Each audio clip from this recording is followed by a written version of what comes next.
what you're looking at here. Yeah, I know. We tried to hide the body properly, but they found it, and we had to come up with an alibi. Hi. Hello. Welcome back to the Zero Strategy Podcast. We hope you're doing well. I have no idea Did you what know that episode Stand number. By Me was based on Kibble's life growing up? I want to say it's episode 15. Yep, yeah, something like that. That We sounds should about right. probably say that with confidence in the future. Maybe I should really This is check 60. before Wait, this is we go 60. I'm live. pretty sure. But 16? Yeah, last week was 15. This week's 16. Yeah. Okay, good. Every we can episode edit this out. henceforth will be 15. So we got a lot to talk about today, guys. Thank you very much for being here. If you're watching in the live stream, I just want to say, like we say every week, please ask us questions if you've got anything you want to discuss. If it's to do with what we're talking about, throw us a question in chat. Make sure to @ one of us or @ the podcast so we can see it. And if you have any other questions related to Twitch or YouTube or anything like that, feel free to throw them in there, and we will try and get to them as quick as we can. We have a lot to talk about, as I said. First of all, I want you all to go and follow the Zero Strategy Twitter account, all right? Because we need some gosh dang followers. All right, the link is in the chat right there. Go and follow it right now. Thank you very much. If you follow, Condi will personally send you a manila envelope full of his beard hair. That absolutely is not a promise. Little But, clippings. so, like we start every week, we want to go around and meet everyone. So I'm joined today by the Cyber Project. Hi. We've got Just Grog. Hello. We've got Sir Humps. Hi. And we got the Mighty Kibbles. Hi. So, first of all, Cyber, how's your week been? What have you been up to? Give us a rundown. It's good. I'm currently sick, so and I poured some gamer subs called Conify in my eye, and hopefully I'll wake up. But apart from that, nothing much. The impending doom of me going back to work has got me super productive. So I've already rendered like 4 YouTube videos, so they're coming out soon. Streaming a lot of Warzone. Like I just can't get enough of that game. The new Battle Pass came out. I haven't bought it yet. My credit card is like so close to buying it, but I haven't done it yet. But apart from that, that's it. When do you go back to work? Fully, we think in 2 weeks. Okay. It all depends on the government. I'm back on Wednesday. And I might accidentally get a case of the Rona and just take another. I've already used that card when my mom had it. It's like, yeah. All right, Grog, how has your week been? What have you been up to? My week's been all right. We were supposed to do a stream yesterday, Lauren and I, but we didn't get around to it. But we're looking to do some more indie games when we do co-streams. Otherwise, I've been playing a lot of Warzone, played a little bit of Destiny, did a bit of the Dungeon of You. Yeah.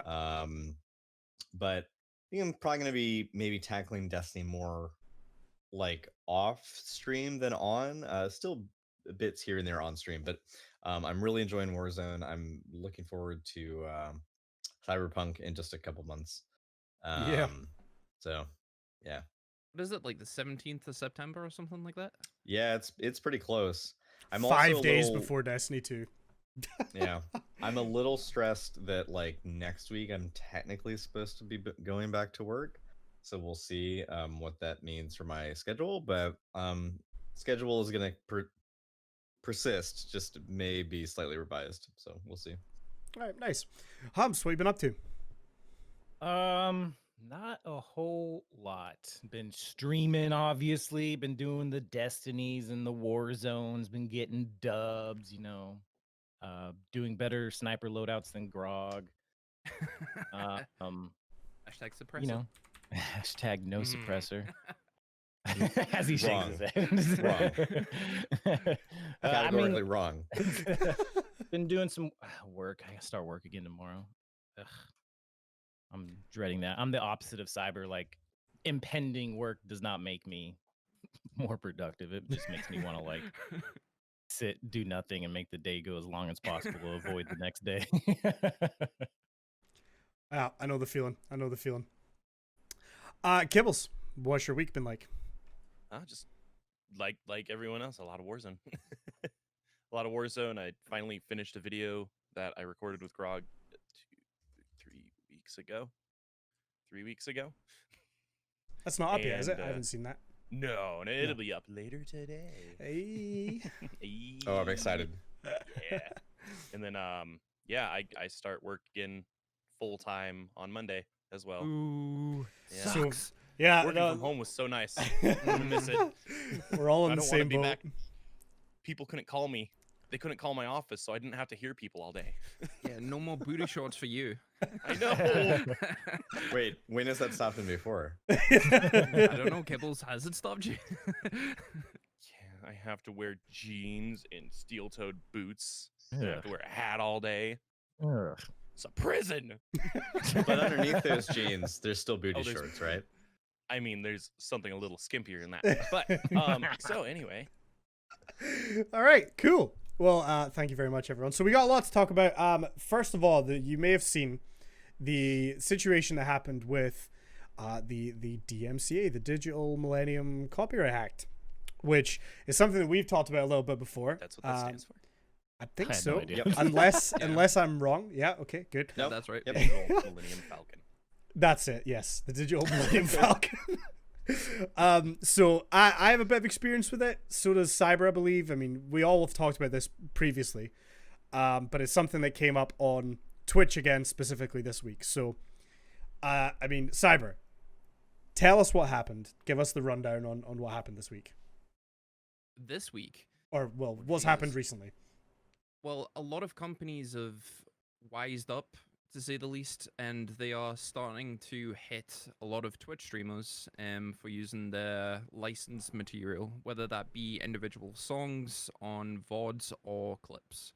There's a lot of speculation on whose fault it is, if it's anyone's, but I can categorically say it is not Twitch.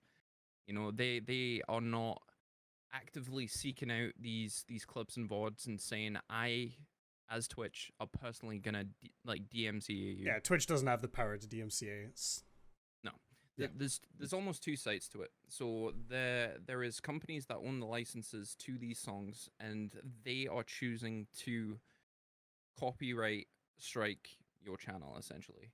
You also have Twitch on the other hand of that, where they are also putting strikes on your account.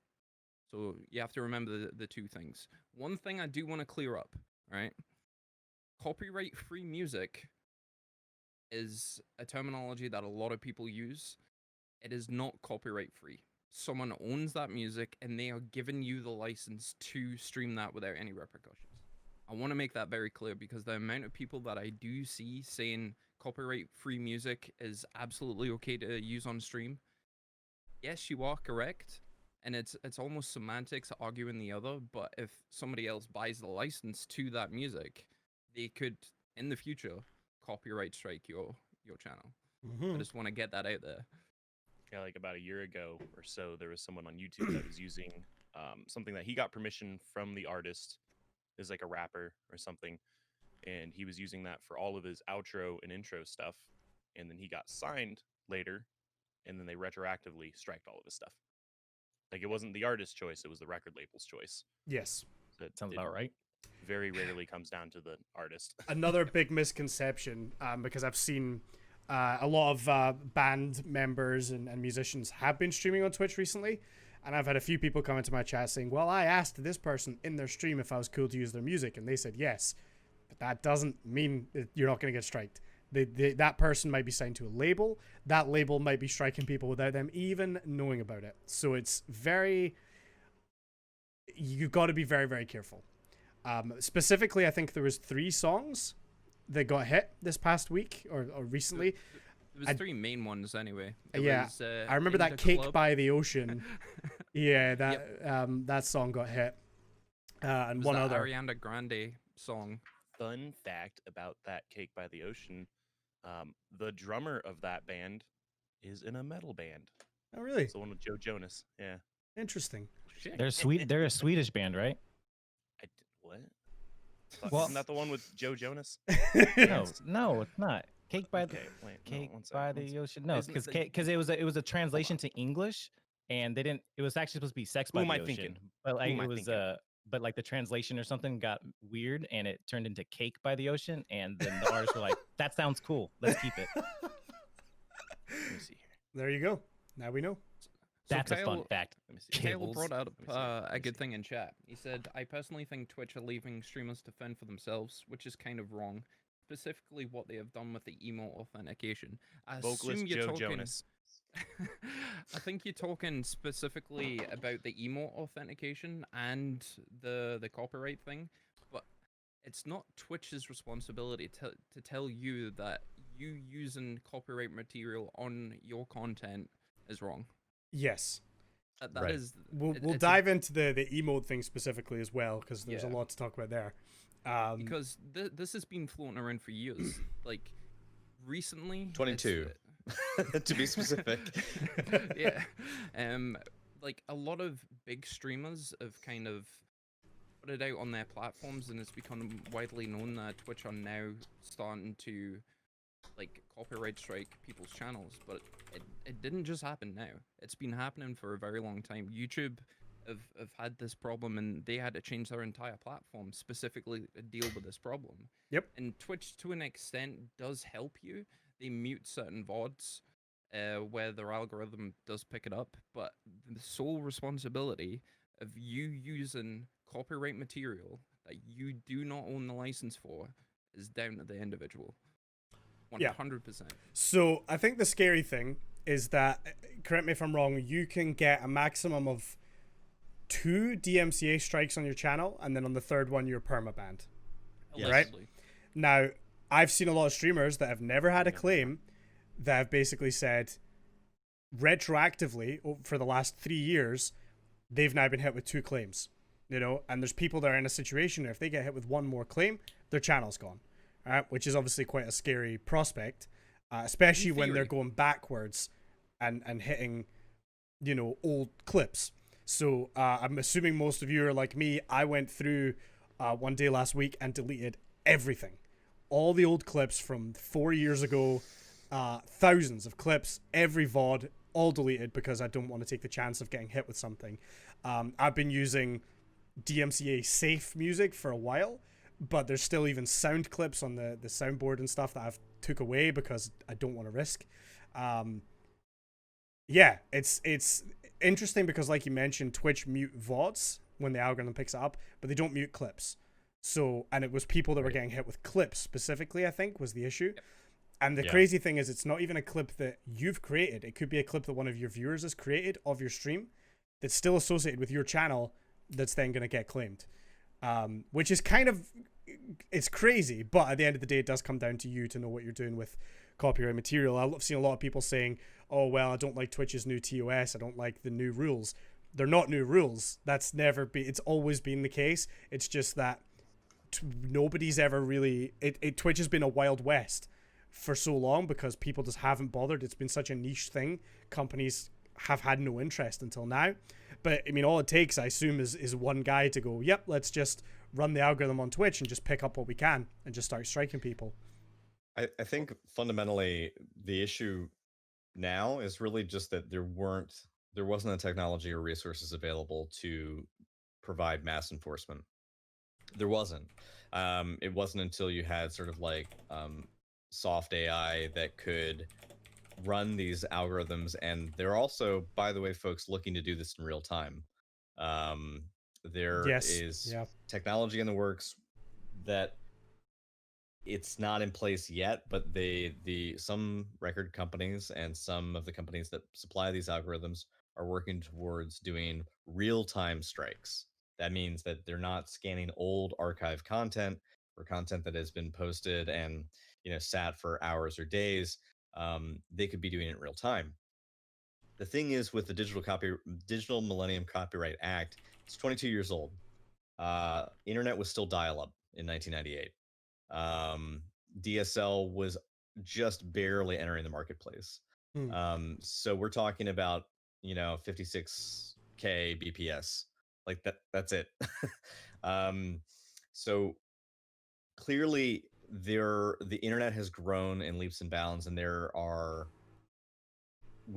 many different generations of persons who've come and gone through the process of creating a startup, creating a company, and rolling out a product that people can use, or a social service that people can use without necessarily putting the safeguards in there. So is Twitch doing anything wrong? No, actually, they're just following the law. Are there things that they could have done differently to maybe facilitate the needs of their performers, us, the streamers, the people who are working with them?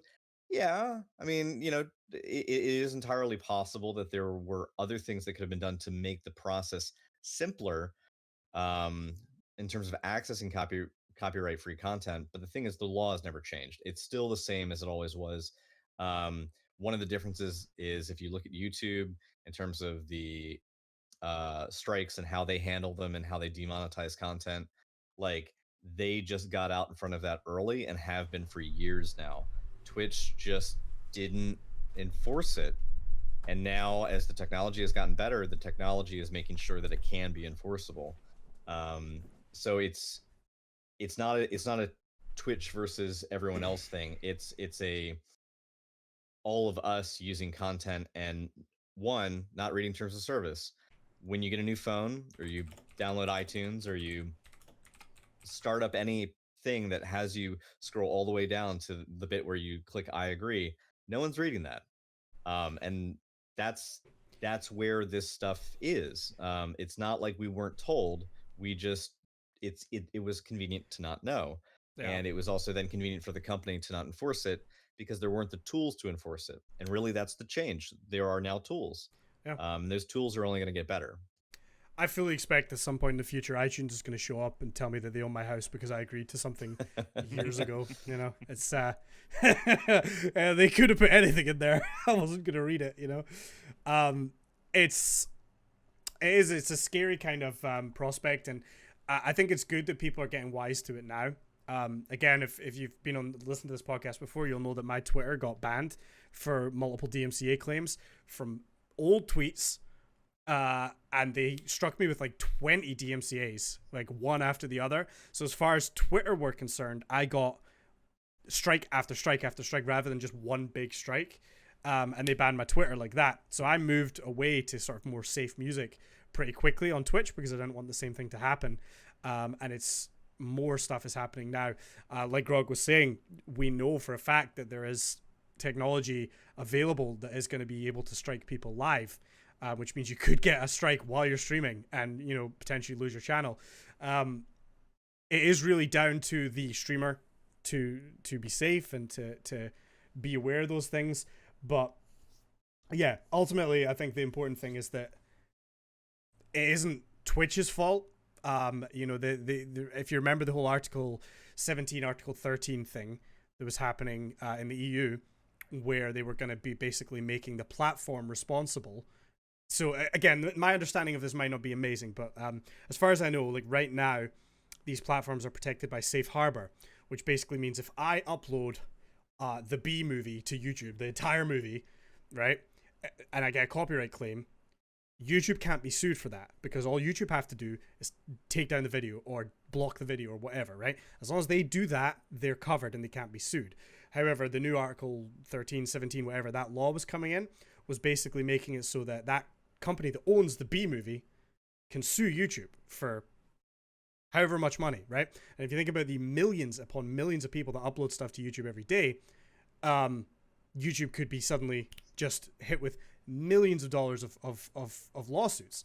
And they don't want that, right? So there was talk at the time of YouTube saying, well, we might just have to block all EU from uploading to YouTube to make sure that we don't get sued. It's not YouTube's fault. You know, that's the way the law is going. And I don't know where the progress is on that. I followed it for a while, but it's all a bit of a nightmare. And Twitch, we're obviously aware of this law as well. And again, right now, as far as I know, Twitch themselves as a platform are safe as long as they take the appropriate action and, you know, ban channels that are repeatedly getting these claims. You know, Twitch is doing their best with the laws of, you know, countries all over the world. They need to comply with all these different laws, and copyright's just the newest one. More specifically now, though, you're a streamer. You've been using music that, you know, was not copyright safe. what can you do moving forward? What are our tips? We talked about this again in a previous episode, but let's just revisit. What do we do to keep ourselves safe in future? Well, I know, and in chat, and we talked about it earlier. Harris Heller, I'm sure a lot of people know who Harris Heller is. He has this genius business plan. He made Stream Beats it's on YouTube, Spotify, Pretzel. It's on everything, and it is copyright free music. By copyright free, he owns all the music on that playlist. So he will not copyright strike. He will not strike anyone that plays his stuff. I mean, he could, but he said, I'm not going to. It's his music. If you can use it, go ahead and use it. I will not strike anyone who uses this music. So Stream Beats is an option. I personally don't super care for it. I mean, it's kind of more of like electronic chill type of music, which is fine. Lo-fi. I've been trying to think of that word for like a week now. Yeah, so it's it's a lot of lo-fi stuff, which is fine. I mean, I can get behind some lo-fi every now and then, but I can see how it's not necessarily for everybody. And if you're just looking for something in the background, it's fine. If you just need some background music or whatever. But he is coming out with some more music. He's got like 2 producers working on it or something like that to come out with even more music. Hopefully, different types of my genres, taste is a little better. Hopefully.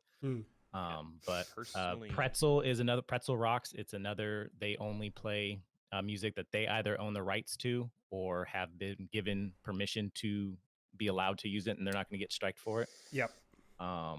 Which is, I find their playlists are better than, for me anyway. They have like a hip hop playlist and whatnot that I like. So those are a couple options.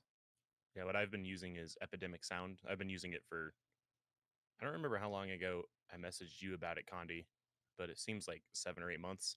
I was using it for my YouTube videos. So you can use it for both that and Twitch. Yeah. I've been putting it on videos. It's got a bunch of like jazz. It's got some metal things. The other things like punk on there are really cheesy and bad. But the metal playlist is pretty good. It's got like 200 songs in there I can recycle through. So it's because just listening to EDM every single day was kind of boring a hole in the back of my skull. I feel that. Yeah. There's also there's a website where there's a group called Icons 8. It's icons and then the number 8. They have an imprint called Fugue Music. It is under a Creative Commons license with attribution. So as far as the license goes that they have, you can utilize the content as long as you provide a link back to them. So that link could be in the the description, like the info panel for the stream. It could be something that you add to Nightbot that periodically comes up. But as long as you're referencing people back to where it came from, you can use that content as well. So that's Fugue Music through Icons 8. There's also one thing that I know Java responded to on Twitter. Java is one of our hosts that isn't here today, but he's used Gaming Chops. Gaming Chops is sort of video game centric style music. It is electronic based, and there are sort of re-themes of like classic video game tracks. They are above board, and their stuff is specifically available to be recycled for live stream. So you could use that.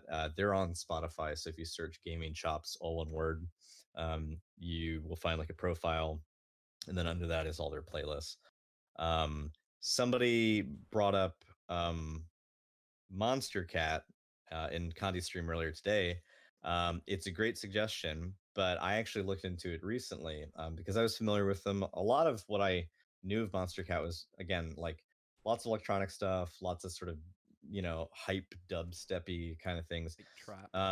But it's usually really well produced, and I dig it.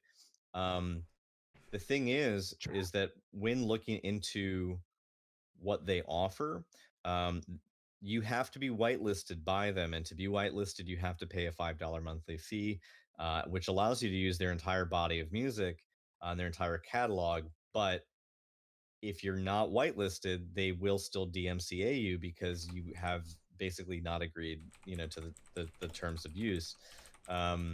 So just because somebody says a thing is like cool, you got to look into it a little bit more, because I was under the impression in the past that Monster Cat was fine because it was one of the early things that people would point to say like, oh, this is a thing that you can play on stream and you're not going to get struck. It is, but there are conditions that go with it. So you always have to like look into that and make sure that you're doing your due diligence. And that's another issue with things like that for whitelisting. So anything you have to pay for, which usually you'll get a better selection of music just based on.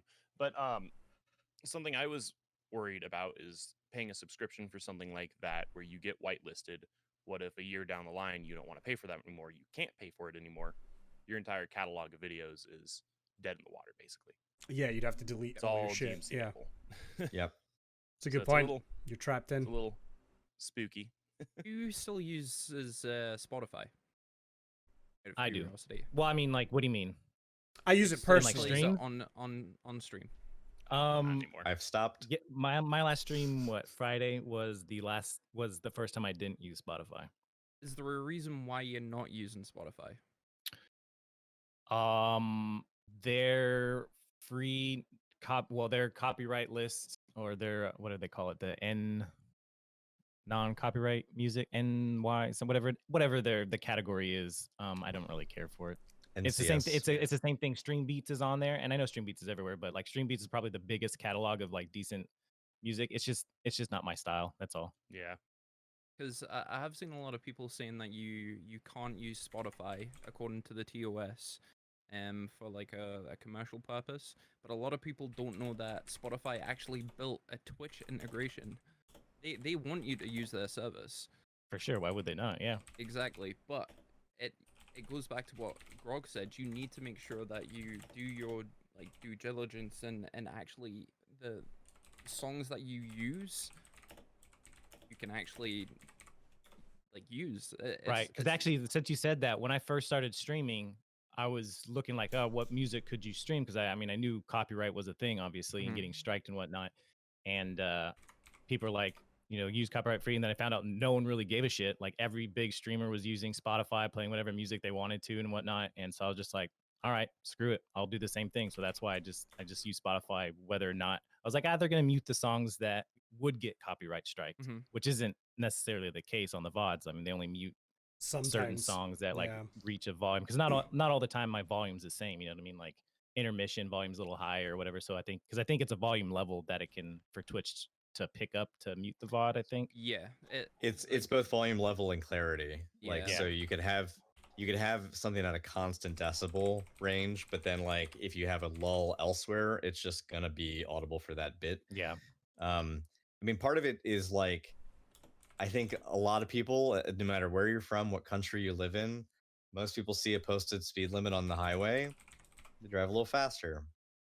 I'm not saying it's acceptable, but people are aware to an extent of what the laws are. Right. It's more akin to, well, I know I may not, maybe I'm not supposed to be doing this, but I drive 15 miles over the speed limit. And, if I get a ticket here or there, whatever. It's like, that's kind of the attitude.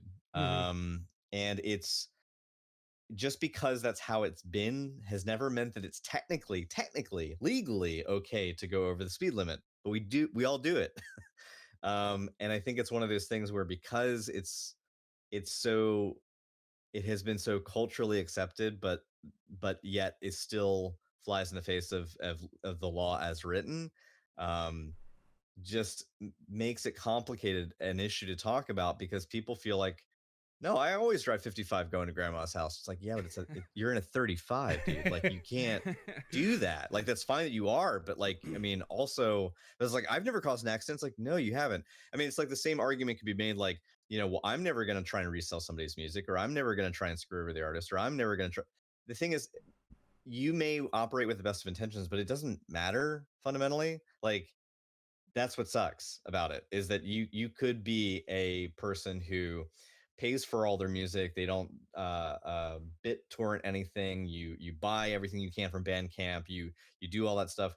But at the end of the day, there's still a network and a framework for how all this is supposed to fit together. And if you're not following it, the repercussions are going to come. You don't have to like them.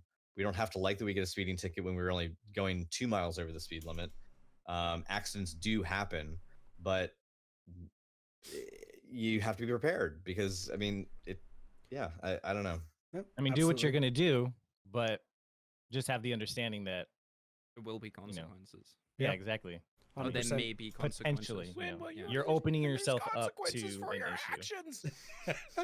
Wait, what? Just Since to when? Since when? just to address something in chat as well. So CK just mentioned it's against Spotify's TOS to stream or broadcast their app. So technically that is true, because what they want to avoid is they want to avoid one person purchasing a Spotify account and then streaming it like 24/7, just music, nothing else, and just having it out there. Because obviously in that scenario where somebody can just tune in and listen to Spotify for free without paying for it or whatever, that would be bad. However, yeah, they do have an app on Twitch. I believe is an official app. They even have there's an email address that you can reach out to, a Twitch support Spotify email where you can contact Spotify directly about that. So no, they do want you to use Twitch. I think, again, to reference Harris Heller, I'm sure he said he's actually spoken to someone at Spotify that confirmed that they are fine with streamers using it. It's more the issue of, again, think bigger than Spotify. It's who owns the music, the rights to the music that you're listening to. You know, that's the issue. See that specific like part of the TOS, they've actually released a statement. It was more people re-uploading that music to different platforms. Like, you know how you get the 24/7 channels on YouTube and Twitch and Mixer and all those things. Exactly. And that's why that specific piece was actually built within the TOS to say commercially and like openly broadcasted music from our platform is not allowed. But you can see the pattern of, you've got Twitch integrations. Obviously, they themselves haven't DCMA'd like any single person because they want us to use that application. It boosts their numbers. It's very similar to like Pretzel and all that kind of stuff. Let's assume that they don't want somebody using their material. They can, in fact, copyright your stuff, saying, I don't know, let's say you shit talk them. They have the potential to say, we do not want you using our services anymore. Yeah. And we've seen it with I forget the name of the streamer, but there was a FIFA player, and he consistently bashed the company. Was it EA Games? Yeah, So I know what you mean. they every single piece of material that you do not own has the potential to get copyrighted. That includes games. Like, I would say, what, maybe 75% of all of Twitch's games, if you're not looking at like the IRL section. Each company has the potential to copyright strike your channel because you're playing that game. Yes. But they choose not to. Mm-hmm. So I think that's something that you have to look into, especially when you're talking about Twitch strikes on your channel, because they are working within the law to remove that content that is copyrighted. They choose to strike your channel. It's a company policy, not the law. Yep. The interesting thing, like you say, is obviously there's a kind of an unwritten rule or an understanding in the games industry that streamers and content creators on YouTube and everything are good for games for the most part, because they bring a lot of attention to it, they bring a lot of eyes to it, and they probably drive an absolute ton of sales.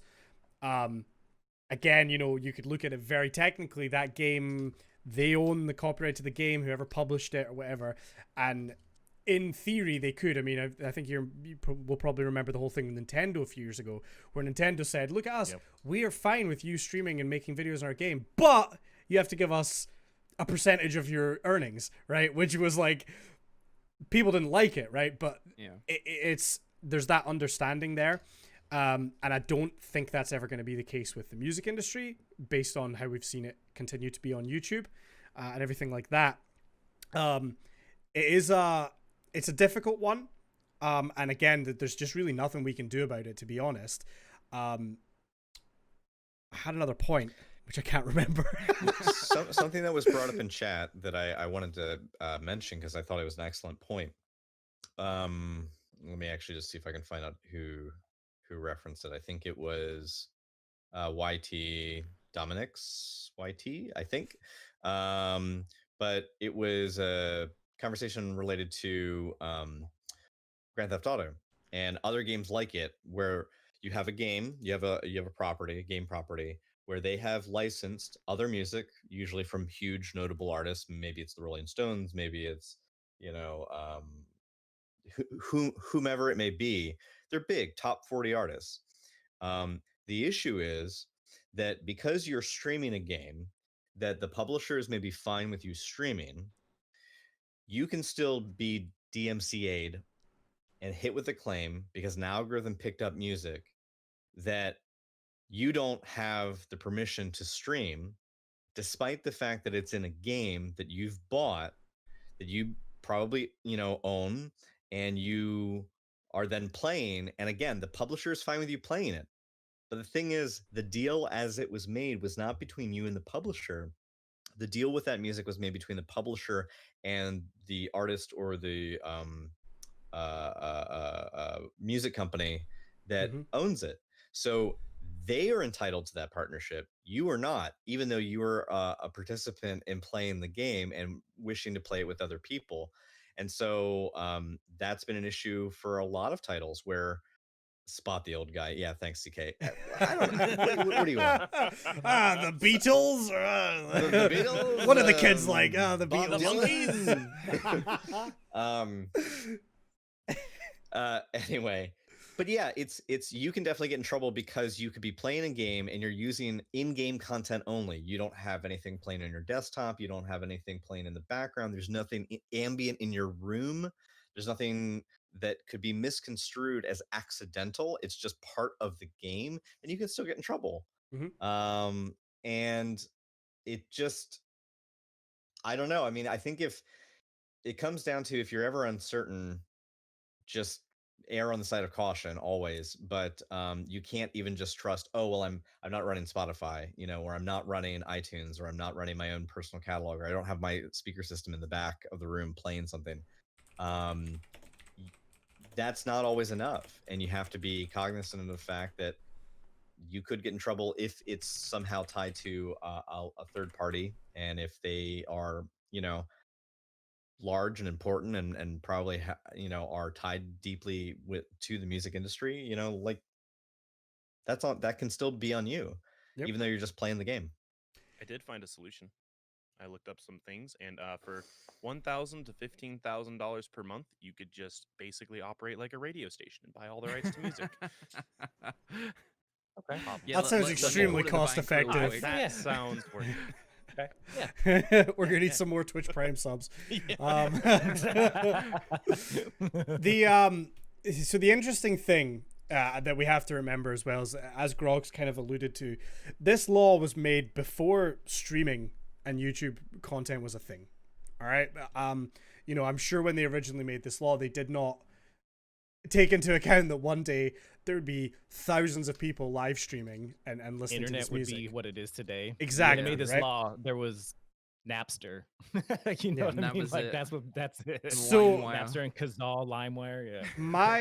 My thoughts on the whole thing. It's interesting to see if there will be any changes. I really doubt it, because of things like Article 13 and 17 in the EU is making it worse. I mean, that law wanted to start taxing you for links that you posted on your social media.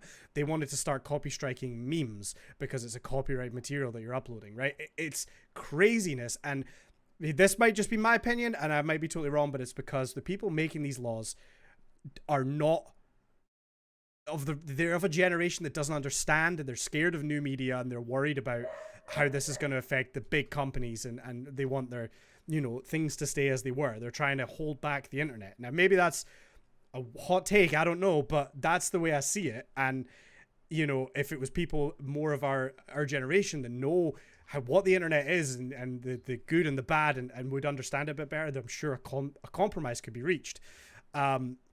The interesting thing I'm seeing now is a lot of artists coming out on Twitter saying, feel free to use our music, we're fine with it. I mean, was it Trainwrecks, the streamer, who tweeted at 21 Savage, and he was like, yeah, use my music, it's fine. Now, again, as we mentioned, not all the artist doesn't always have the authority to do that. But if enough artists are going to their labels and saying, I want streamers to use my stuff, it's good, I see it as good promotion or whatever, I'm wondering if things will start to change, if they will actually come back to that.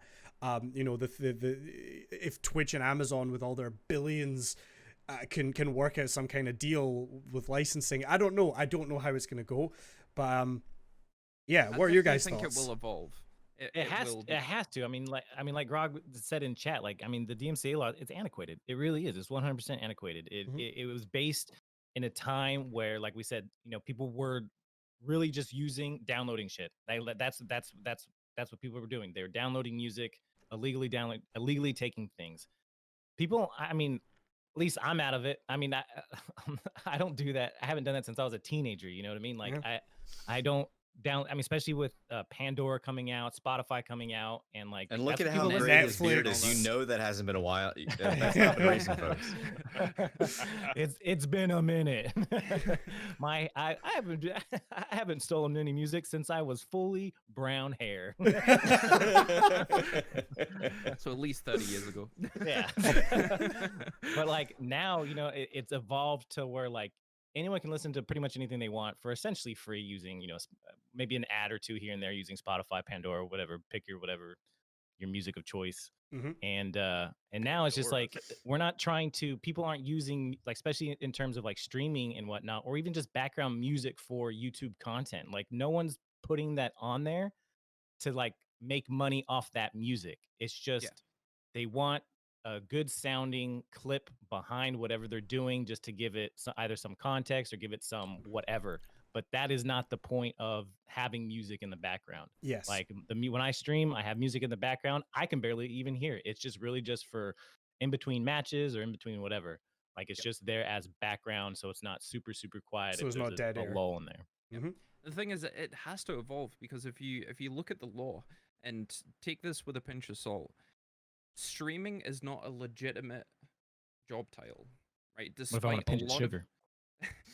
Despite a lot of people making, if not millions of pounds, dollars, whatever currency every single year. Look at XQC, look at Trainwrecks, Ninja Shroud.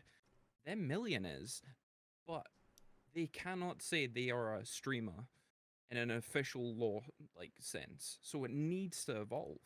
Like, they're an entrepreneur or self-employed or whatever. Online male entertainer. I mean, less of you. That's the title I'm going for. Dress for the job you want, you know. So we know it. That's my next stream title. Just I'm stealing it. Yes. Just like green screen, like a pole in the background. So we know it needs to evolve, and it goes on exactly what what everyone said. The law was made such a long time ago, and it was a different world back then. We couldn't have done this in that time. No one knew what the internet would evolve into, and the fact that that law has never realistically changed from then till now, despite the vast change on the internet and what everyone uses it for, is not only ludicrous, but it also leaves us as streamers in a complete gray area, because we just don't know. We can only try and do our best, but it goes on Grog's point. You might slip up. You know, you just don't know. There's nothing definitively written down where I can take that paragraph from that law, commit it to memory, and then say, am I doing something that breaks the law? No, I'm good. Boom, done. It's, you have to try and evolve and recognize the patterns that happen, and then say, is using copyrighted material good for my channel? Probably not, because look at all these other people that are either losing the channels or getting bans or whatever, and taking that conscious business decision. Because let's be honest, if you're making money, it's a business. You have to try and think smart, and it's hard with the way that the law is written.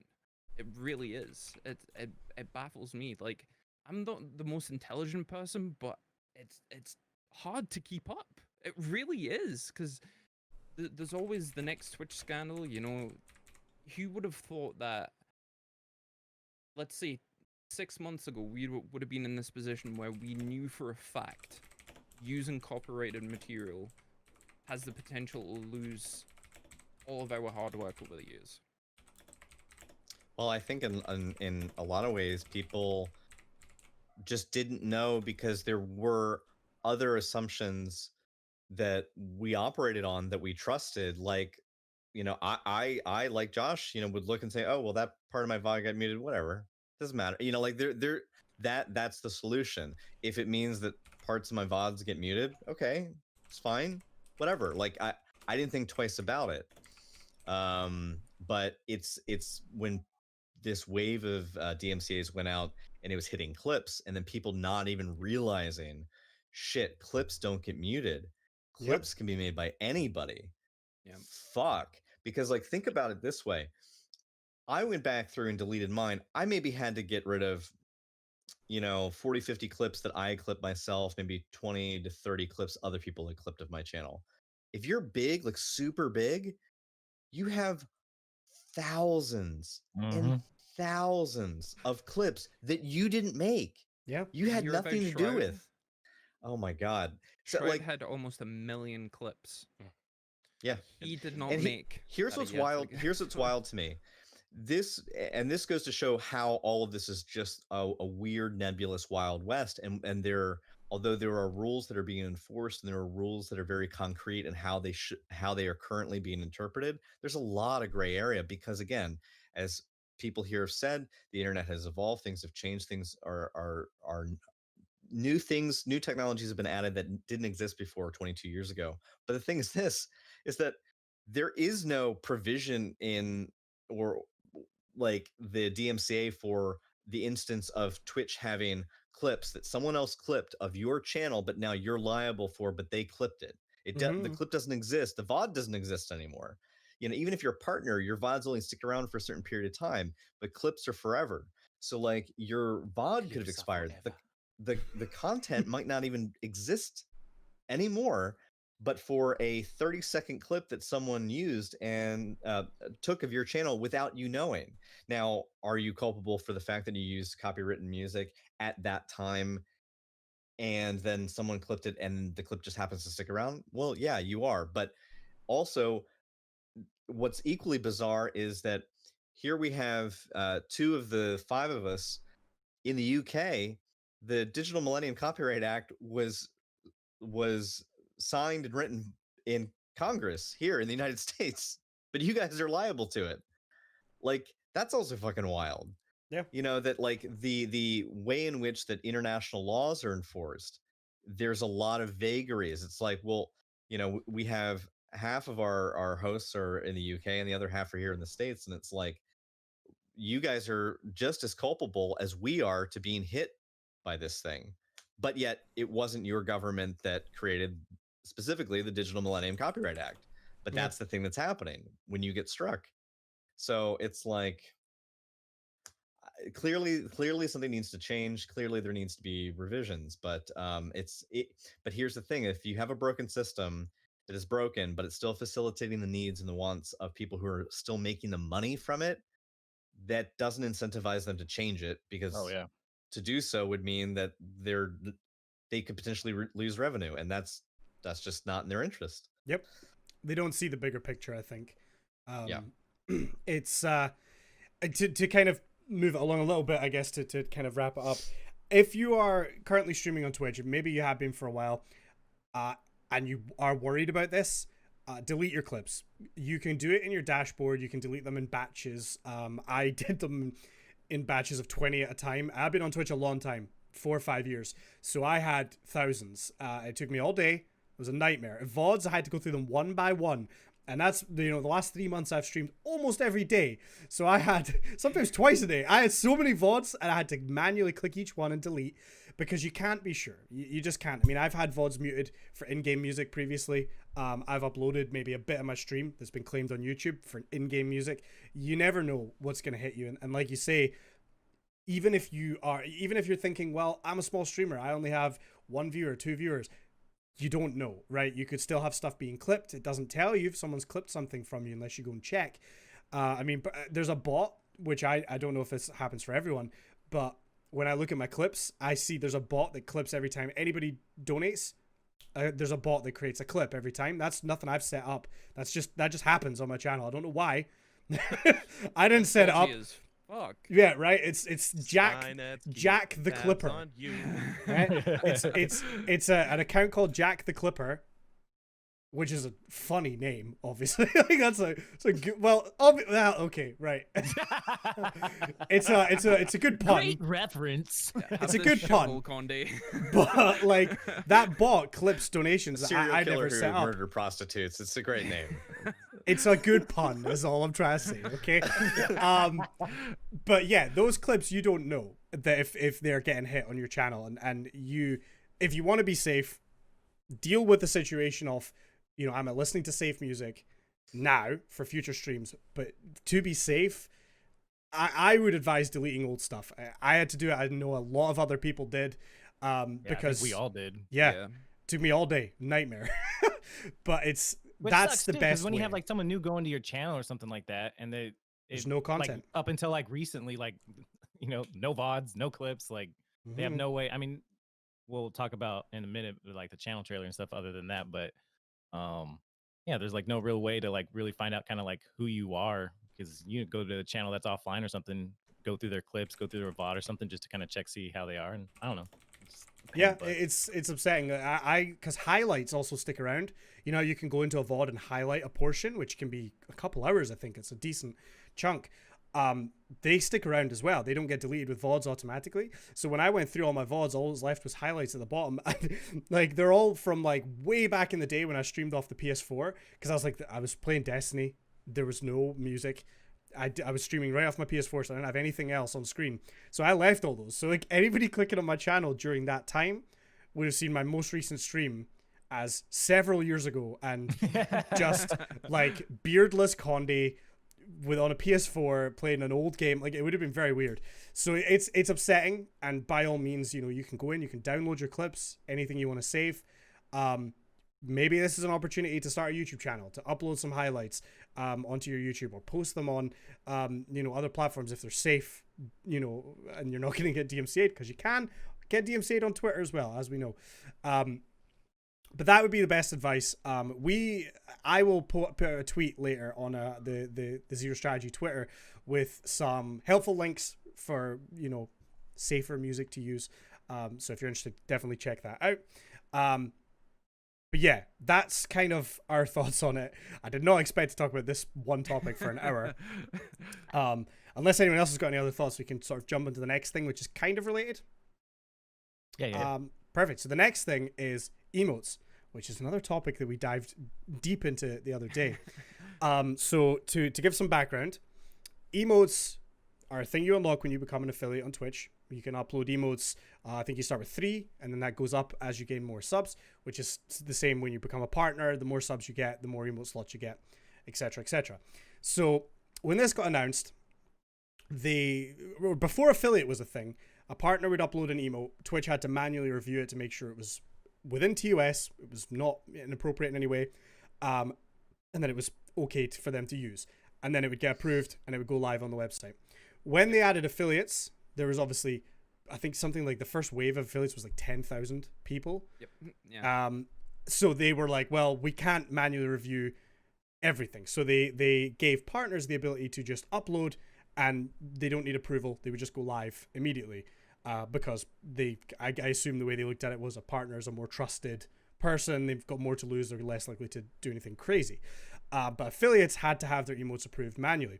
Now this can take varying amounts of time depending how busy they are. I mean, I was in that first wave of affiliates, uploaded my emotes, and it took like 6 weeks to be approved. Yeah. Whereas then recently I've had some approved as quick as like 48 hours.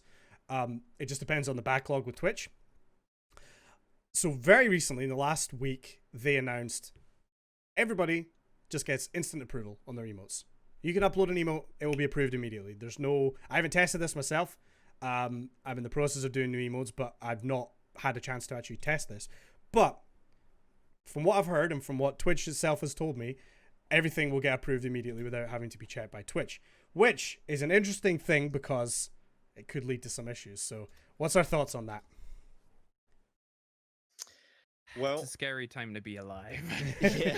I mean, I think it's. I mean, it's obviously from Twitch's perspective, they had to have run the cost risk analysis of how much time are we spending um, investing in people doing this review process, how much time is it taking, is it satisfying the needs of the user base, i.e. the streamers, is it satisfying to the viewers for those streamers. um, I'm sure they had to run the numbers, but the thing is, it just comes down to clearly they thought that it was going to save them time and money to allow for instant approval, and they probably weighed that against projected costs of any legal issues that would come up with infringement from having a TOS inappropriate uh, emote getting added. So they probably just were like, well, if somebody adds an emote and it's available globally and it can be shared on any channel, the moment somebody reports it, that's where our review process begins. And I'm assuming they just figured that that would be the most effective thing for them. But it is kind of interesting because it's like somebody's going to test the waters intentionally just to see if they get reported. Oh, for sure. It's gonna happen, and people already have. I mean, people like have created emotes that are like so highly suggestive of what they're alluding to, and it's very clear what they're alluding to. Um, Somebody's gonna make something pornographic, and it's gonna get reported, and then it might be a thing. But I guess they just figured they'd do the review process in reverse, review things that are reported as inappropriate, and then just let everything else just go, We should assuming test that it. most people are acting in good faith. We should test it on this channel. Get ourselves affiliated, upload some wild each of our nudes and just Big as brain. emotes. Mini folds. I mean, I'm down if you are. Yeah, you're right. It's interesting, and I'm wondering how quickly, based on the fact that it took sometimes up to 6 weeks to get emotes approved previously, how long it's going to take to get inappropriate emotes removed. Right. It's a scary Or thing. repercussions of it too. If there'd be any repercussions, if your channel, you had a channel and you made a rather lewd emote and it got reported, what would happen to you? They just delete the emote, or would they? Have I been wrong to say that Twitch partners have been in trouble for this before with emotes Well, look at the that doc. have been what was the docs one? I seem to The one remember where vaguely. He was in the bathroom stall. You know, right. it wasn't anything like bad, but it did get denied. You know, it was something in Twitch's history where that hadn't really happened before, where it's not really suggestive. You know, it's just him in the bathroom, but they saw it as something that they didn't want on their platform. So it's kind of similar to this. Obviously, they're gonna. Well, correct me if I'm wrong, but are people still going to be manually reviewing each and every single emote? I assume not. No, I assume it's just No. instant Yeah, approval. it doesn't really make sense. So I can No, only Mountain in assume. chat, he said he did it and it was approved in 3 minutes. There you go. It's crazy. So nobody's checking these. Unless No. they have some kind of algorithm, but Well, I can only assume that when they go live, no one's checking them, but they must go through some sort of manual review process, or after they're uploaded, maybe. if they get reported, maybe like I it's think it's very only open. if they get reported. Otherwise, Yeah. I don't see any reason they would do it. But how Because do then they would you? just look. So if they're going to go back through and manually review everything, they might as well just review it beforehand. So I think it's only in the case of something getting reported. But I think And and something that makes me believe that's probably true, what Kibble said, is that sub badges were never subject to approval because they were never a global emote. They were only available on that channel. So obviously, if somebody you put a giant dong as your sub badge, and somebody reports it, Why is it you gonna get be a in giant trouble. dong? Why can't I just yeah, so why a can't I little just be a dong regular okay? one? Sorry. Little Flex, dong's bro. fine. A weird little bent dong. Okay, now you're just hitting personal, right? But I think that whatever it is, whatever the lewd sub badge could be, that like they were never subject to approval. They were instantaneous, and in part, I always assumed that the logic was emotes for a chat can be used anywhere across the entire platform, even in other channels, so you could do harm on other channels in addition to your own. Whereas a sub badge is only going to affect you and you alone and your viewers. And if those viewers find it rude or offensive, they then take action against you, and then they report you, and then your channel is suspended or banned. Hmm. So like they also must have just probably looked at their track record of like, well, how many sub badges have we really had to revoke? Because I mean, I'd be interested to see those numbers, that the metrics on the number of interventions that happen as a result of sub badges being reported. Because if they were just like, well, this is just actually a pretty low occurrence, and people just assume that like if I do this, I'm risking myself getting banned or timed out, then if it's not worth it to the streamer, like what's the incentive to get in trouble in that way? Why push the boundary just because you can? And they Yeah. probably just thought we'll just handle it on a case by case as it comes up. I am But curious if they've taken the resources that approved the Twitch emotes and actually moved it to the banning and reporting team. Almost like move that department into that section, so they've got more people reviewing cases where you do get reported, and Yeah. it'd be interesting to see how that works, because Yeah, you how can't they've reassigned. specifically report an emote. You can report the streamer, and it would Yeah. be interesting to see how quickly they would actually review that report, see that emote, and then decide to like physically take action. Let's try it. It's- Let's report cybers. Yep. Go for it. And then they'll see how long it takes them to say, "Nah, it's all right." It's so I have two things on it. First of all, which is that this is a great thing for us as streamers, because there's nothing worse than getting all your shiny new emotes, Yeah, we were uploading just them, talking and then about just this, like, having 2 to weeks wait. ago. Yeah, right. And the situation where in order to upload new emotes, you have to delete the old ones. So then you're sometimes left for a month with no emotes whatsoever, right? Which is just not a very nice situation to be in. And it's for me as well. Like, I've obviously got my tier 2 and tier 3 emotes that I would like to maybe rotate around and put those down to tier 1 and bump a couple others up just to give them all a good, fair shake. I was scared to do that before because I'd have to delete the old ones, upload those ones, and then wait for all to be approved. Now we don't have that. All right. So that is a fantastic thing for streamers. It's a good change for the people that are going to use it well. All right. Definitely a good change. There was a comment in chat where someone had the theory that maybe they're taking away the people that are reviewing the emotes and putting them on like the music claims and things like that.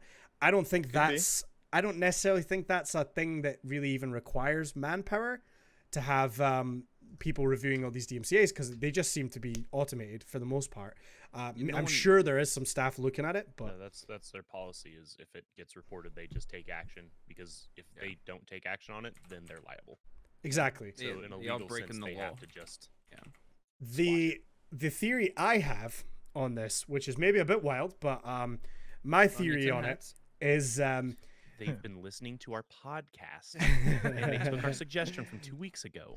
well, remember we mentioned during the copyright episode, and I think the emote episode, is that emotes are also subject to copyright. If you upload a character from a game or movie or something like that, you can be hit with a copyright claim on emotes. I don't really think it's happened very much. Happened once that I know of. So it is a thing. I'm wondering if this is a direct response to the DMCA claims.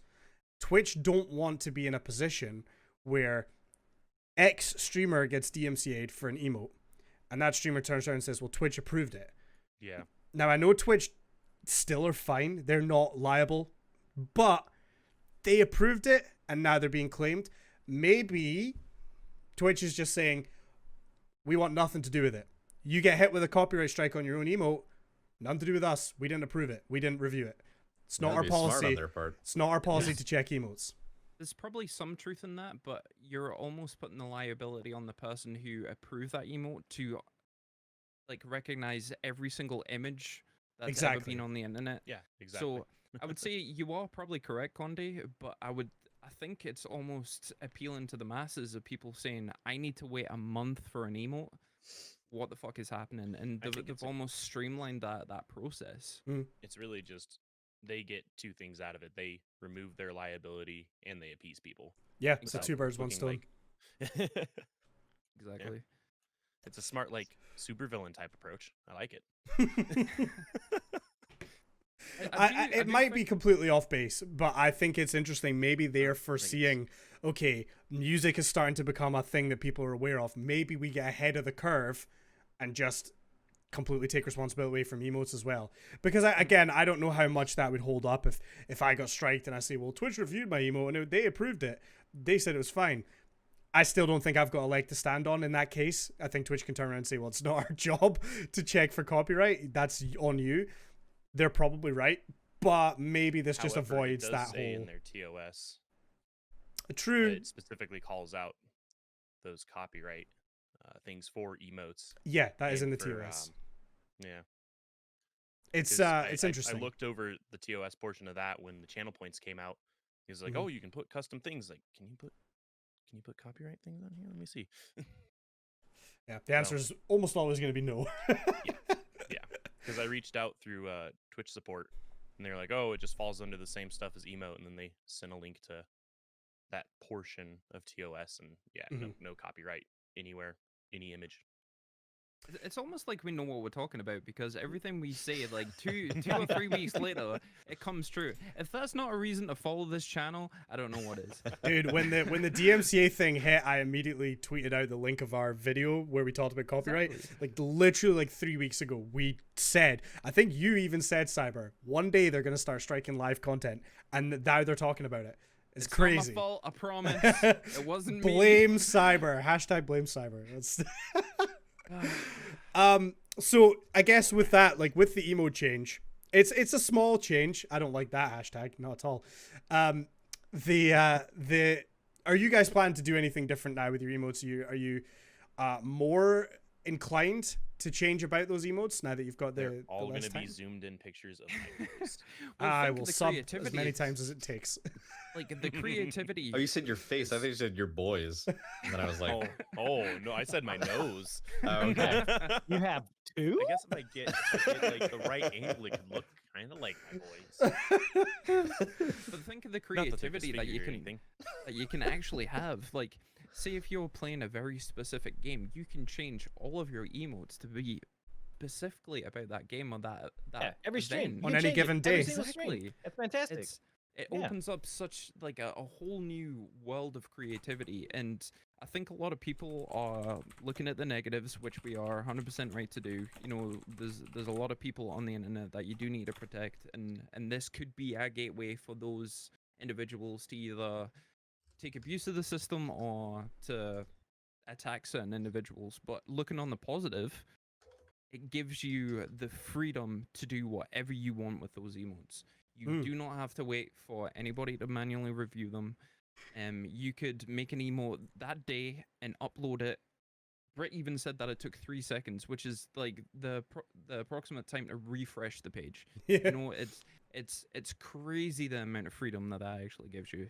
And I think as streamers, we need to focus on utilizing the ability to get that updated almost instantly to our advantage. And there's so many different ways that we can do it. It's insane. It blows my mind what you can actually do with it now.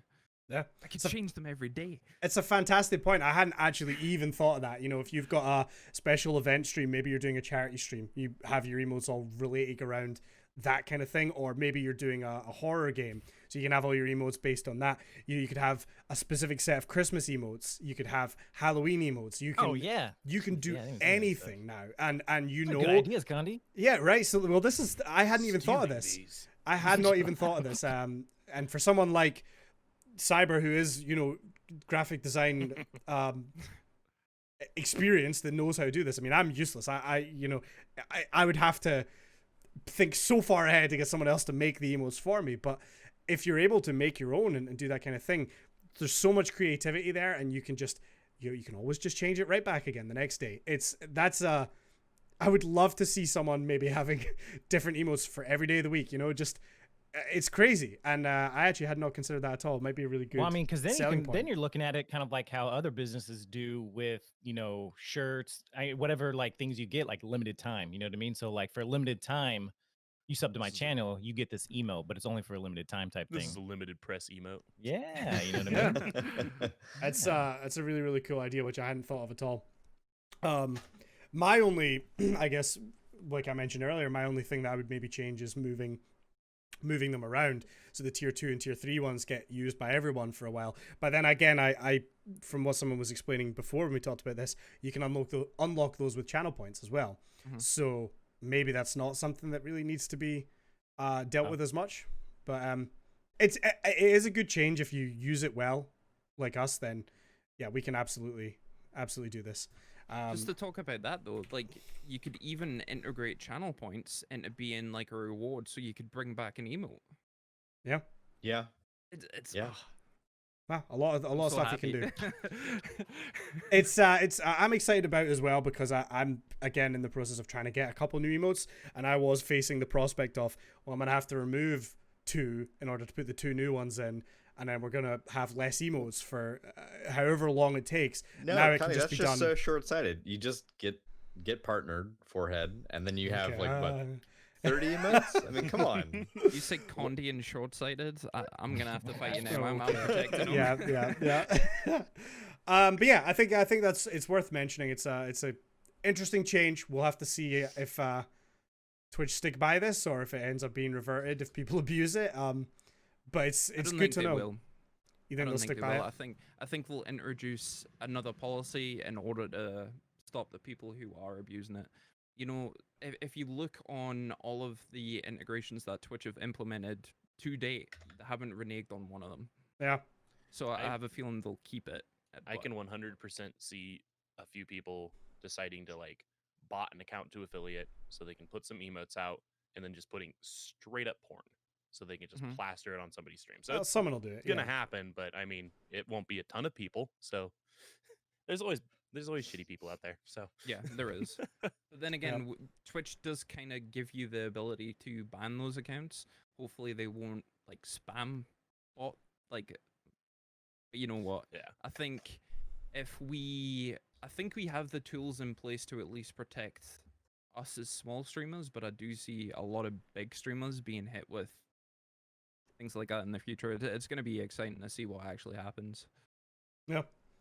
All right. Well, unless we've got anything else, we can jump onto our sort of final topic for the day,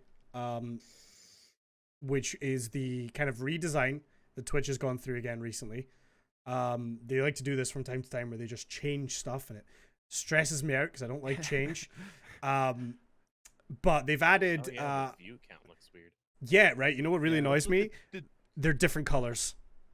Are they Like fucking- the little man are. and then the actual number, different shades. Fuck off. Yeah, I know you're never gonna be able to Different unsee that fonts now. too. Yeah, different fonts. I don't like that the 2 and the 1 are different sizes. It's gross. You're not gonna be able Yeah. to unsee that now.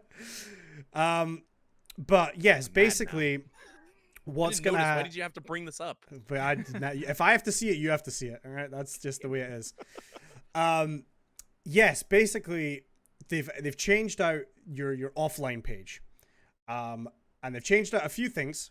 So if you remember back in the days, you know, a streamer's follower count was displayed at the top. How many people followed them? How many people they followed?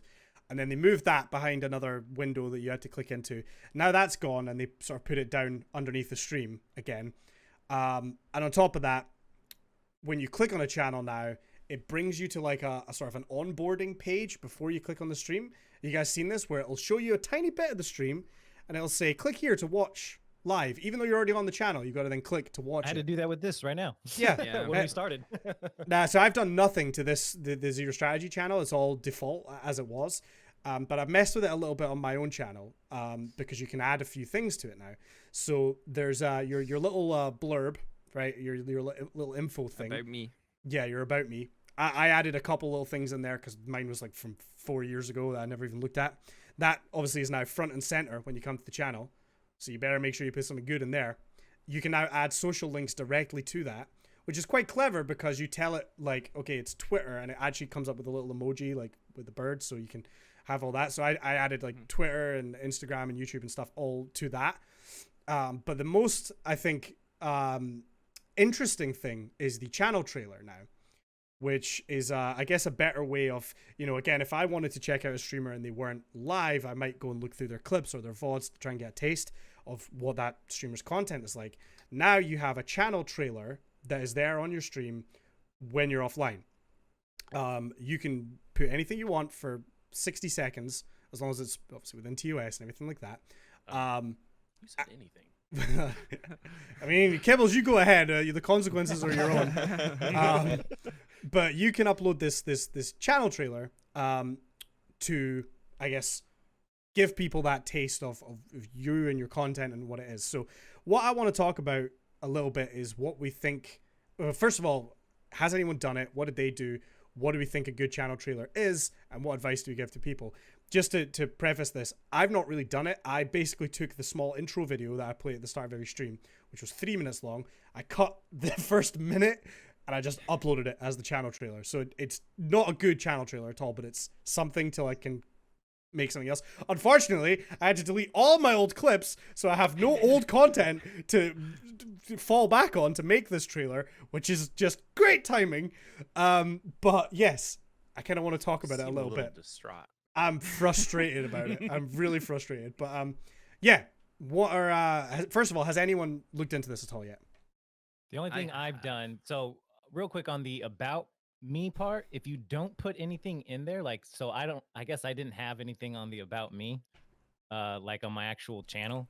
And Right. so it'll just fill it in for you. It says, hey, I'm Sir Humps. I play these games. Like, that's what it says on my channel because I'm lazy and I haven't done anything with it. But the channel trailer, it actually gives you, like, if you click on it, it gives you a preview of what they recommend your channel trailer should be about, talking about yours, talking about you, what you do on the channel, stream schedule.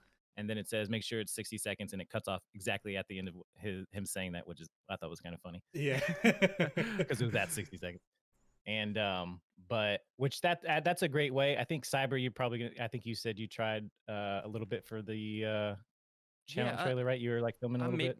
I made one, but it felt incredibly forced. You know, that's like what I'm worried about. I did try and like script something to be like, almost like a YouTube intro channel where it's like, hey, I'm Cyber, like blah blah blah, and it feels so incredibly forced. And I can subscribe and hit that bell. Yeah, it's like, yeah, because I felt it was forced. I knew for a fact every single person that came into the channel would be like, who the fuck is this douchebag? Like, so I took a huge step back. I didn't upload it, and I think there's going to be a lot of revisions before I actually feel happy about it. I think what I might do is just upload a bunch of highlights. I feel it's something that you need to nail in order to advertise, like, because this is the first thing that somebody brand new sees on your channel, and I feel like you need to get it semi-right to begin with. And for me, the shit that I put out just felt so forced, so I was like, nope. See, I was gonna go around the same place. I was planning on doing just kind of like a montage of different clips that I really liked and stuff. But as Condi said, my clips are gone. And I clip things personally, so I have a lot of actual just clips on my computer, but it's not stream clips. So there's no face cam. It's just whoever's in chat chit-chatting and whatever I was clipping. Yep. So I don't really want that. I want the face cam on there. You know what I mean? Because like that shows you them what they're looking at, type of thing. You can get a green I don't know screen. what I'm gonna do. I kind of want to put my over those and then just be like, and pretend like I'm doing like, oh my god, look at this one. Oh my shot. With your eyes closed and one hand behind your back. That's actually a pretty good idea. I have an idea. I have an idea of like not to actually do it. I think it'd be really funny if somebody in there like, that was a good shot, wasn't it? I think it'd be really good to have to film one like and fade the colors out a little bit and make it almost like a educational video you would have watched in school. Like it's just like you walk in and like you pull up the chair and like sit on it backwards. You're just like Captain America style. Hey, yeah. So you decided to watch my channel. Yeah, dude. Yeah, exactly. That's fantastic. You're giving me so many like cool ideas right now. Like I'm thinking of like Dennis's whiteboard and like have like a whiteboard over here, like a green screen whiteboard, or something like that, and like pointing at certain things. Like, this is where I fucked up. This is where I'm. But I was also thinking about whenever my montage gets finished, that's probably what I'll do until I get like an actual idea plan. I'll probably just upload a minute of the montage. You started that what, like 2 years ago? Well, man who's working on it. He's been busy. He hasn't had Oh any my god, internet. Kevin. I think there's a lot you can do to be creative for it, and I wanted to avoid just uploading highlights, because I was kind of thinking the the kind of classic of just uploading a bunch of stream highlights to YouTube. It's not usually valuable content for people to go out and watch it, unless you put a bit of editing into it and you really give it that extra value. That's the kind of thing I want, but it's hard to fit it into 60 seconds. Like, I couldn't believe it when I actually sat down in my editing software and tried to cut my intro video, because I was like, I can get less than a third of this video in here. And this feels like a short video that I play at the start of every stream. And there was almost nothing. Like, by the time I got like 4 clips, I was like, I'm at a minute now. Like, Yeah. it's incredibly quick. And I want to, I don't know, I need to really put a lot of thought into it, because I want it to me, it should have an accurate representation of your channel and your community, right? Which again would be so much easier if we still all had all our clips. I might just upload the clip where I spilled my vape juice everywhere. That might just be perfect. But like, I want to fill it with memes. Just force everyone to be more creative with it and try and find something more unique for your channel. Yeah. If you haven't, Like a blessing in disguise. if you haven't deleted your clips yet, definitely go through them and save a few for this very purpose before you do delete them. If you already deleted them when I said earlier in the podcast, sorry about that. My bad. My apologies. Podcast is not liable for any clips that were deleted prior to the suggestion that was given just now. Really should have thought ahead, but it's difficult because, again, like, you want to put in relevant memes, but then are they still gonna be relevant in a year? I don't want to be changing this thing all the time, but again, I don't want to have a channel trailer that's there for 5 years, so it's difficult, and I'm not really too sure where I'm going with it yet, but it's a cool feature. It could really help with growth on Twitch. Did notice it has a schedule now. So I was Mhm. using this like extension for the schedule, and it kind of crapped out every now and then. It would just delete it. I would Oh, have where it'd be everything set up, blank? and then it'd be like, "Oh yeah, now it's gone." It's like, "What the? How long has it been blank?" So, Exactly. yeah, I now there's think an actual schedule on here. Can you not do it like for the year? I'm pretty sure it's got like a huge timeline. I haven't you looked can that actually far into it. schedule different events. Official Oh, yeah, schedules yeah. scare me. And you can go on here and you can say like, "Oh, I'm going to be playing this specific game," if you want to, or you can. It has a little blurb section where you can be like, "I'm going to be doing this and this and blah blah blah blah." With Pretty X neat. I was person. just looking- Yeah, Yeah, it's really good. dope. Yeah, I mean, Pretty dope. they're setting up so that people can really get everything they want nice and quickly. I can't tell you the amount of times that maybe somebody's, hosted or rated, and I want to check out, and I have to go to their channel and find their Twitter in the panel somewhere and hope that it's linked and go check out their Twitter, whatever, right? It's nice now that you can go to a channel, you watch the 60-second trailer. If you like it, their social links are right there. I can go to their YouTube, I can go to their Twitter, whatever they've linked, I can go. And then, scroll down, there's maybe a schedule built in. It's giving you everything that you'd possibly need for a new viewer that comes to you when you're offline to get all that information really quickly. I cannot fault Twitch because the meme around pretty much every streamer is Twitch does not help you grow as an individual. And Yeah. the amount of different tools that they've actually pumped out with this update, the channel trailer, the social links that are right there as soon as you click on there, it gives this whole new level of growth, because ultimately you don't need to click on that channel before you've looked at that intro, because as soon as I clicked on the podcast, it didn't play the stream, but it showed everything else. Yeah. So it's a very good way to grow, in my opinion. If Yeah. anything, it's gonna aid us. It's not gonna deter new viewers away. It's interesting now because, again, I think it's really going to apply to those people that know about it. For like us that know that this feature is a thing now, it makes it easier to check out other streams when they're offline, and get a taste of what they do. I don't know how widely utilized this is going to be, because we all know Twitch has introduced features in the past that haven't been used, that have ended up being taken away again. They had like a decently in-depth editing thing built into Twitch, which is gone now. I think at least I think it's gone. Rooms is chat gone, rooms. yeah, which is something that we did start using in the podcast Yeah. that they took away.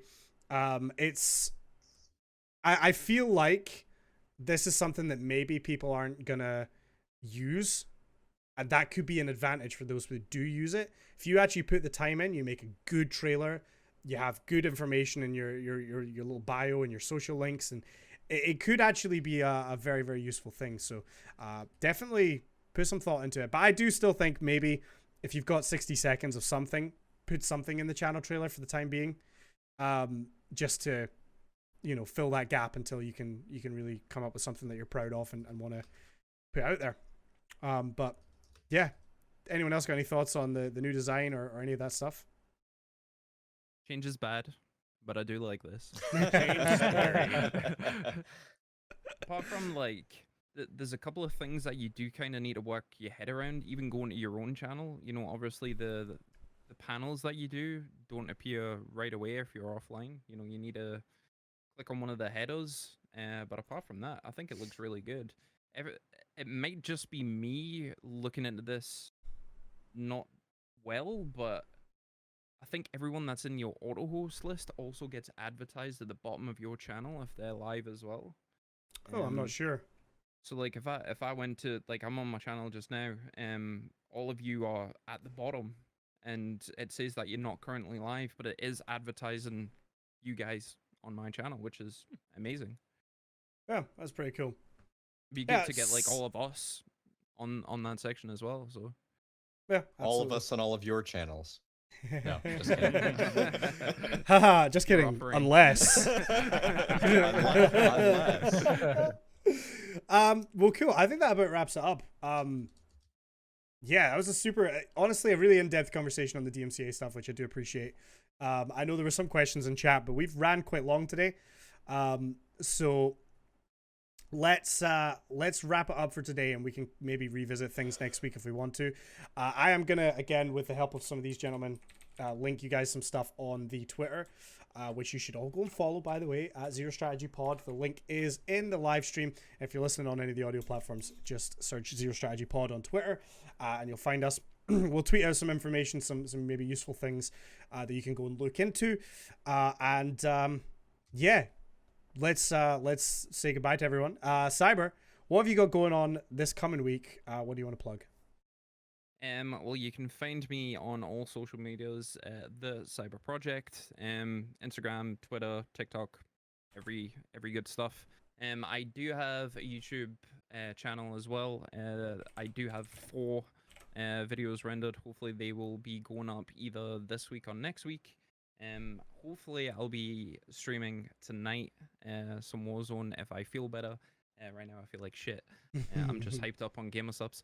So apart from that, that's it. Cool. Come to all of us for your fortune teller streamer needs, because we can see into the future apparently. So follow the channel. Awesome. Grog, what you got going on this week? What do you want to plug for us? This week I'll be doing more Warzone. It's a new season. I'll be doing Destiny 2. Probably not as much as I have in seasons past. I'm enjoying the season. I was really excited about the reveal for what's coming in the fall, as well as what's coming in 2021 and 2022 and all that stuff. But yeah, probably this week more Warzone. I stream 4 to 5 days a week, Monday, Tuesday, Wednesday, and Sundays. You can find me on Twitch at just_grog. That's JUST_GROG.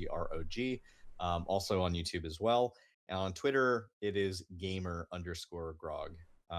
Saturdays here and there, my wife and I have been doing co-streams for like more arcade co-op style stuff, and it's been really fun. Love them. Super positive. I worry that she is more popular than me. Use it to your advantage. It's a valid worry. I'm trying.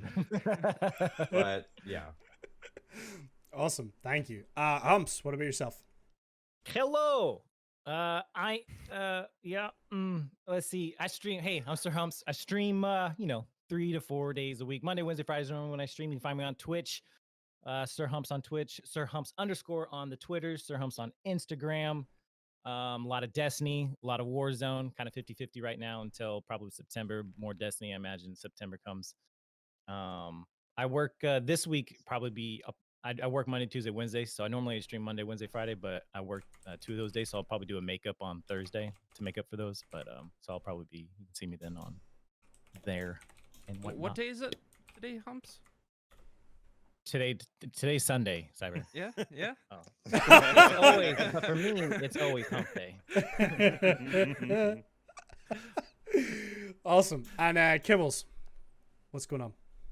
Yeah, so you can find me at The Mighty Kibbles on Twitch, YouTube, TikTok, Dumb Mighty Kibbles on Twitter, because, you know. So I stream Monday, Wednesday, Friday, and Saturday.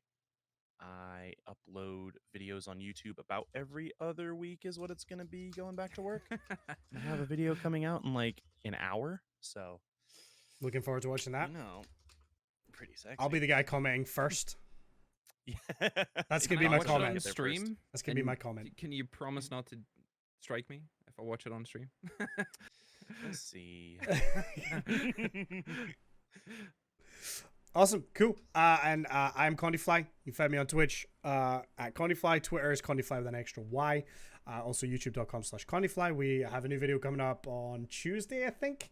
The Cards Against Humanity went up. I did not get cancelled, so that's excellent. I'm still going strong. Part 2 of that, we'll wait and see. Yeah, thank you so much for listening. If you've been watching live in the stream, thank you very much. It's always great reading the chat when we go through this and seeing everyone answering each other's questions and helping each other out in chat and giving us their takes. It really does mean a lot. If you want to further support the podcast, make sure you check out our YouTube channel. We upload all the previous episodes on there. That's Kibble's job, so if it takes a few days, you can blame him. We also upload other... I need to do the thumbnails. well, okay, yeah. It's not my job, basically, is what I'm saying. We also upload other group content. That's going to be very kind of here and there. There's going to be no set schedule for that. With all of us going back to work this coming week, those might be few and far between, but they're not podcast related. They're just fun that we do for a laugh. So check those out. Also, as I may have mentioned earlier, check us out on Twitter at Zero Strategy Pod. I want to start using the Twitter a little bit more to get your guys' questions ahead of time. Topic ideas, all sorts of things like that. So make sure you're following the Twitter and tweet at us if you've got any questions about streaming or YouTube or anything that you want us to talk about. I think that is everything as far as I know. So yeah, we will go and raise somebody right now. So make sure you stick around for that. Let's go and blow up somebody's chat, spam your favorite emotes, and we will see you guys next week. Until then, take care of yourselves, take care of each other, and have a good week. Later, guys.